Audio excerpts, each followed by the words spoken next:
Juízes, capítulo 9, do verso 7 até o verso de número 15.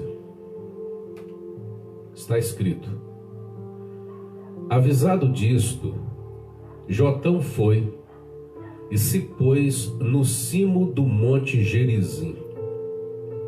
E em alta voz clamou e disse-lhes: ouvi-me, cidadãos de Siquém, e Deus vos ouvirá a vós outros.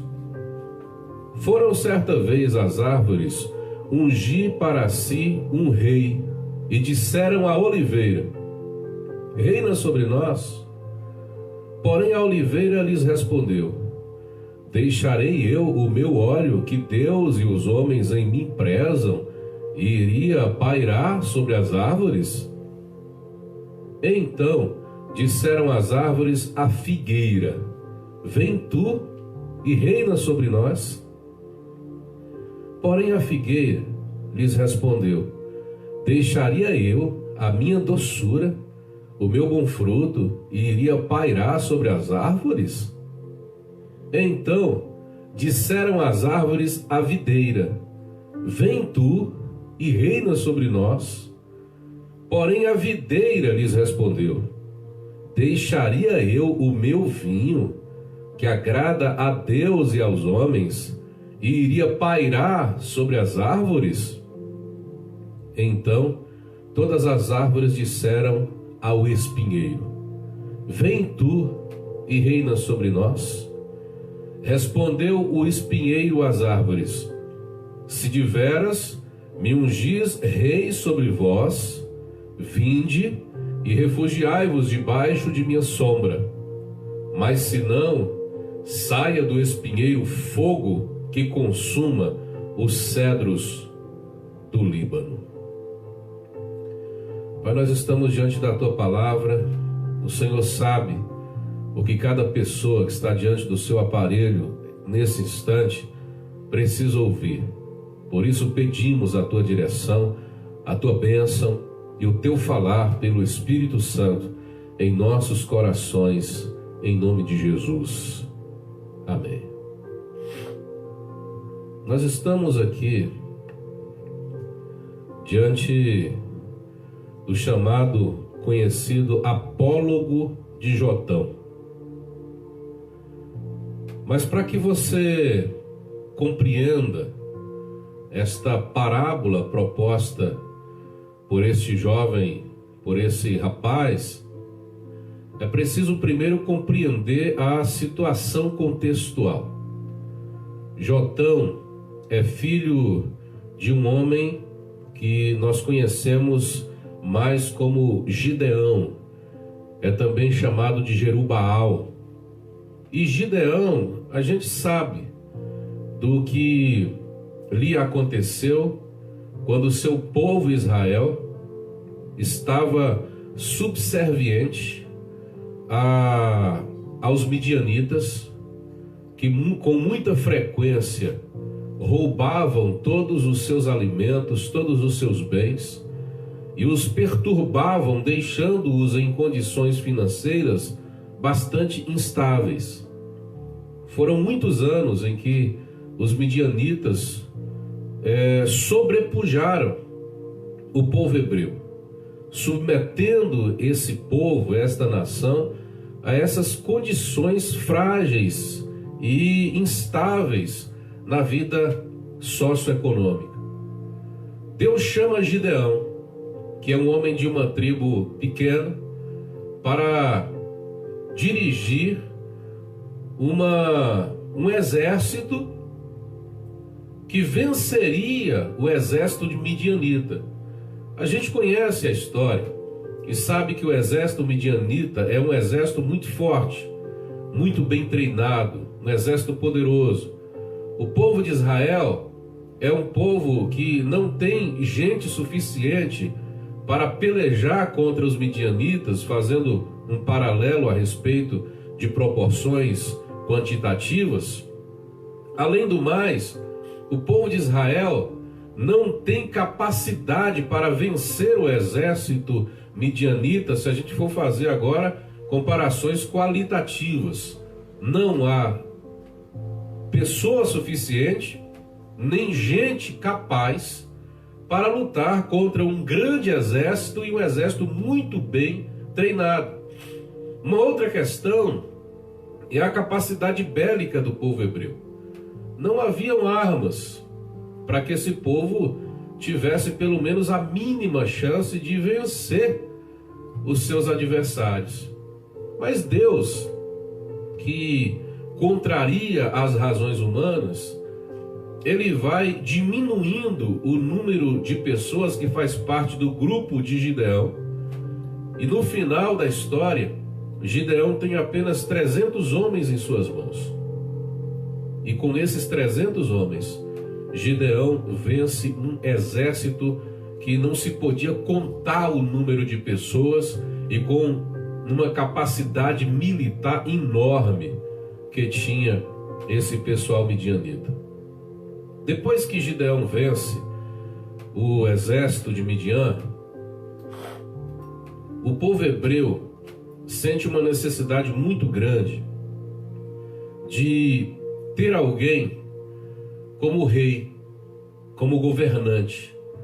Até esse momento as coisas vão acontecendo por meio, as coisas que digo, o direcionamento social, cultural e político do povo vai acontecendo por meio dos profetas, dos sacerdotes, desses homens que são instituídos por Deus para dirigir essa vida comportamental do povo.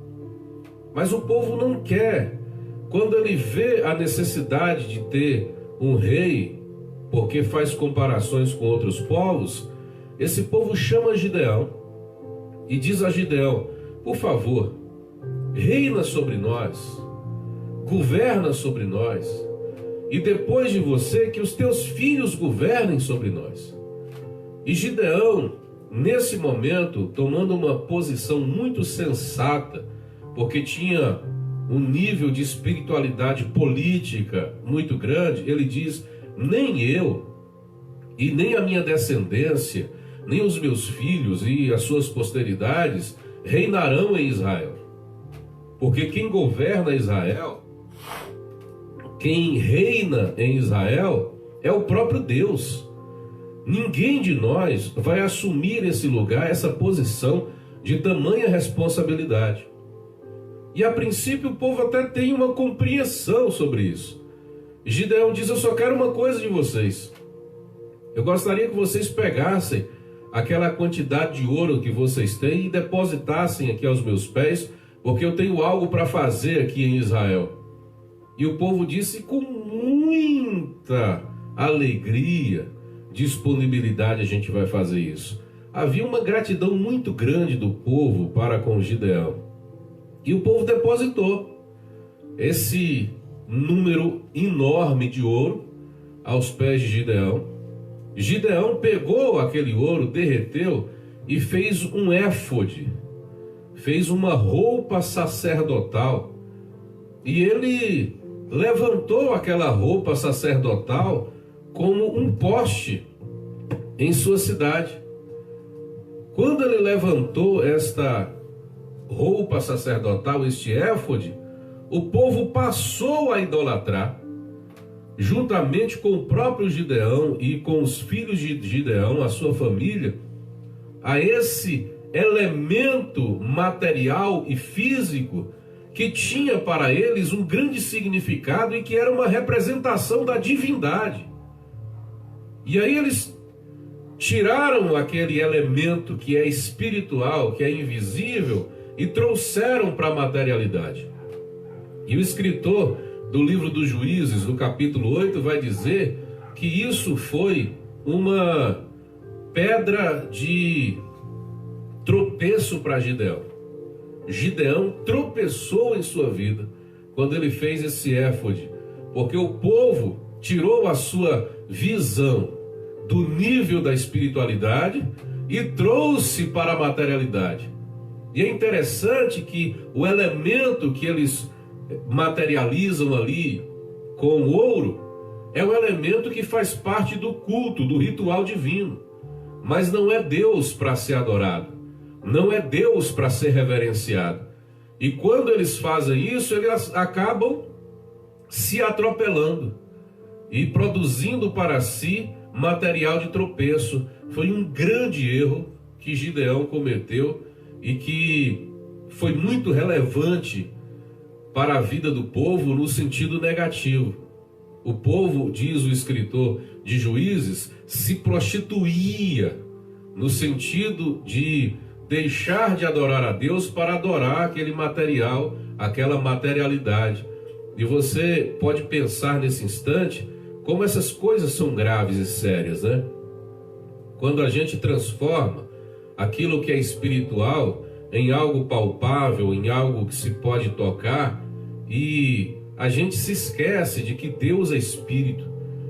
E quando a gente olha para essa ação de Gideão, a gente até de alguma forma o condena. Mas quantas pessoas hoje só acreditam numa manifestação de Deus, no milagre de Deus, se tocarem em algo material?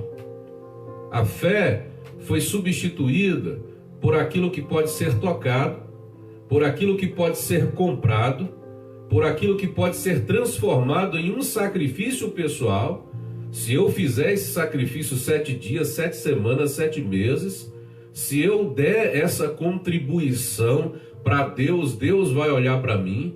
Se eu materializar de alguma forma a minha fé, eu vou compreender Deus, eu vou amar a Deus e vou adorar a Deus. Só que Deus quer ser adorado de fato na invisibilidade, porque Deus só pode ser adorado em espírito. Deus quer ser adorado de fato na verdade, na vivência, porque Deus não usa máscaras e não quer que aqueles que o adorem usem máscaras. Estou falando no sentido figurado, viu? Para a rua, usar máscara nesse tempo de pandemia. Então Gideão comete esse erro absurdo. E o povo continua com esse desejo, com essa necessidade de ter alguém que o governe. O que acontece? O tempo passa e Gideão, durante o período em que ele está ali assumindo essa postura, há uma paz imensa em Israel. Está tudo tranquilo, está tudo muito bem. Só que Gideão morre.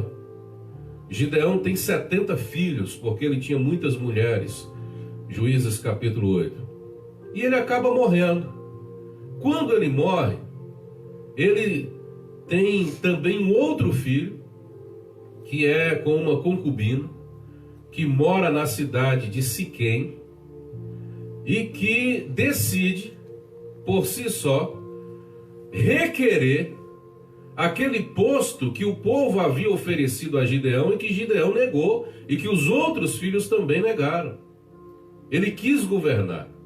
E entrando em contato com a sua mãe, que é de Siquém, ela conversou com os siquenitas, com seus parentes, e todos eles decidiram que Gideão deveria de fato governar em Israel.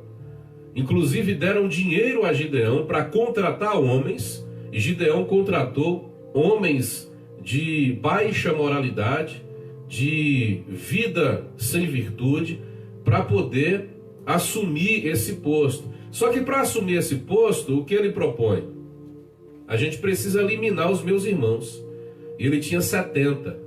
Ele foi até a cidade onde os irmãos moravam, a cidade de Orfa, levou todos os irmãos presos para cima de uma pedra e assassinou todos os seus irmãos. Quase todos. Porque o mais novo, o menorzinho de todos, acabou escapando, acabou fugindo. E é exatamente esse menorzinho de todos que escapa, que vai declarar esse apólogo aqui, essa metáfora, que é o apólogo de Jotão. E ele vai apresentar essa metáfora como sendo a ação ou a decisão do povo de Israel de aceitar que Abimeleque, que é esse outro filho de Gideão com uma siquenita, assuma o governo do povo. Então ele vai dizer que o que acontece com o povo acontece como na metáfora das árvores, que querendo alguém para governá-las, que insatisfeitas com o fato de não ter ninguém para dirigir as suas vidas, como se isso fosse necessário, as árvores vão pedindo. Primeiro, as árvores de qualidade para que assumam esse posto de governo. E vão pedir a videira. Só que a videira diz, não, eu já tenho um papel muito bonito aqui que está sendo assumido e que agrada a Deus. Eles vão até a oliveira. E a oliveira diz, não, eu não vou deixar o meu óleo. Eu já tenho o meu papel também aqui e eu não vou deixar de assumir o meu papel para assumir um papel político, um papel de governante de vocês. Por fim, eles vão à videira. E a videira diz, eu deixar o meu vinho, que agrada a Deus e agrada aos homens, para ir pairar sobre vocês? De jeito e maneira. Quando eles perceberam, as árvores perceberam que ninguém queria assumir esse posto, o que elas fazem? A gente precisa de um governante de qualquer maneira. Se as boas árvores não querem, nós vamos a uma árvore que com certeza vai querer. E elas apelam ao espinheiro. E dizem ao espinheiro, venha você, espinheiro, reinar sobre nós. E é interessante que o espinheiro já assume governar sobre as árvores fazendo uma ameaça. Ele diz o seguinte, certo, eu vou governar sobre vocês. Agora, já que vocês me procuraram, já que vocês decidiram que eu governasse sobre vocês, agora se vocês desistirem, se vocês não quiserem que eu governe, eu vou lançar fogo no cedro do Líbano. Vai sair fogo de mim para o cedro do Líbano. Então, mesmo que as árvores decidissem não querer mais o governo do espinheiro, elas já tinham submetido a sua vida a esse governo. O espinheiro está governando. O espinheiro deu sua sombra para que as árvores, entre aspas, se abrigassem. O espinheiro disse, venham para os meus braços, porque eu vou abraçar vocês. E elas tiveram que se submeter ao abraço do espinheiro. Eu estou falando essa noite para algumas pessoas que também estão vivendo situações como essa. Estão abraçadas ao espinheiro. Estão, entre aspas, repousando debaixo da sombra do espinheiro. Porque tomaram decisões precipitadas na vida. Porque poderiam ter vivido a sua vida independente, mas acabaram caminhando por caminhos de dependência. Quiseram que um espinheiro tomasse conta da sua vida. Ou talvez assinalaram para o espinheiro e até pensaram em desistir. Mas o espinheiro disse, se você desistir de eu governar sobre você, eu vou matar os cedros do Líbano. Eu vou lançar fogo. E aí, diante dessa ameaça, você não consegue escapar. Você sofre, você chora, você se angustia, mas você está debaixo da sombra do espinheiro. Você não tem para onde ir, você não sabe que decisão tomar. Você muitas vezes pensou em desistir da decisão que você tomou, mas não há mais o que fazer. E o que é o espinheiro? O espinheiro é uma fábrica de dores. O espinheiro é aquilo que você abraça e ele te machuca. Pode ser uma pessoa, pode ser algo que você cuida, pode ser a sua empresa, pode ser o lugar onde você se permite ser dirigido por um agente espiritual.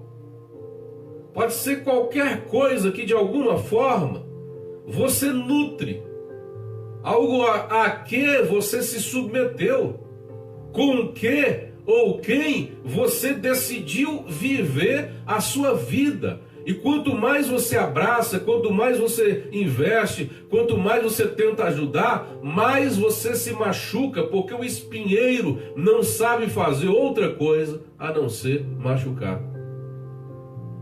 Talvez o espinheiro seja a vida que você está vivendo hoje. Por inúmeras razões, por inúmeras situações, talvez seja a circunstância que você está enfrentando hoje. Você tenta sair dessa situação, mas quanto mais você se mexe, mais você se machuca. O espinheiro mata aquilo que de melhor a gente tem dentro de nós. O espinheiro mata aquilo que é essencial para a nossa sobrevivência. Você se lembra da parábola que Jesus contou do semeador? Uma das sementes caiu entre os espinhos, ela até começou a crescer. Só que os espinhos sufocam. Os espinhos são os cuidados da vida na parábola de Jesus, e pode ser exatamente isso que está sufocando a tua semente, que está matando o que de melhor há em você. É por isso que o espinheiro da parábola de Jotão vai dizer: eu toco fogo no cedro do Líbano. O cedro do Líbano é uma das melhores árvores que tem ali, e que dentro dessa proposta aqui parabólica, seria uma das árvores também que estava submetida ao governo do espinheiro. E o espinheiro estava dizendo: olha, se houver qualquer divergência entre nós, eu taco fogo no cedro do Líbano. O cedro do Líbano é a melhor árvore que pode existir dentro de nós, nesse sentido figurado. O cedro do Líbano é uma árvore que é construída com muita luta, com muita dificuldade, com muita paciência, porque os cedros, eles demoram um tempo para poder nascer. Não é uma árvore que nasce do dia para o outro, mas é uma árvore que tem um poder extraordinário e que tem uma utilidade enorme. O cedro do Líbano leva cerca de 3 anos crescendo as suas raízes, que chegam a 1,5 metro de profundidade durante esse tempo. E apenas 5 centímetros para fora da terra. Olha a diferença. 5 centímetros para fora da terra, 1,5 metro de raiz, para poder se estabilizar, para poder se fortalecer. Apenas no 4º ano é que o cedro vai começar a crescer, a se desenvolver e se fortalecer. Mas porque as suas raízes são grandes, são longas, ela tem um poder de suportar os fortes ventos, ela tem poder de suportar o grande calor que muitas vezes submete aquele espaço geográfico onde ela está. E ela permanece firme, permanece viva.